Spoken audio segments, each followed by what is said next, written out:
എന്നോട് സത്യൻ അന്തിക്കാട് പറഞ്ഞു, ഒരിക്കൽ അമ്മ പറഞ്ഞു, മോനെ എനിക്ക് എല്ലായിടത്തും ഒന്ന് പോകണം മോനെ, നീ എന്നെ കൊണ്ടുപോകുമെന്ന് ചോദിച്ചു. ഞാൻ തന്നെ അമ്മയെ കൊണ്ടുപോയി. കാറ് കയറ്റിയിട്ട് അന്തിക്കാട് ഗ്രാമം, അമ്മ ജനിച്ചു വളർന്ന പ്രദേശങ്ങൾ, അമ്മയുടെ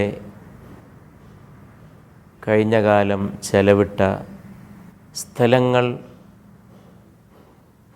ആ സന്ദർഭങ്ങൾ ഒക്കെ ഒന്ന് പുനഃസൃഷ്ടിക്കുന്ന രീതിയിൽ സത്യനെ പോലുള്ളൊരു വലിയ കലാകാരൻ അദ്ദേഹം അമ്മയെ കൊണ്ടുപോയി.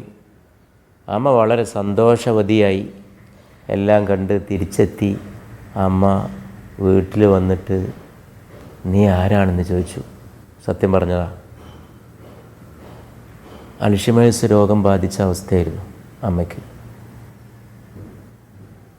ഇത്രയൊക്കെ സ്ഥലങ്ങളിൽ കൊണ്ടുപോയി കാട്ടിക്കൊണ്ടുവന്ന തൻ്റെ മകനോട് ഇതാണ് മറവി രോഗത്തിൻ്റെ കാഠിന്യം, അതിൻ്റെ തീക്ഷ്ണത.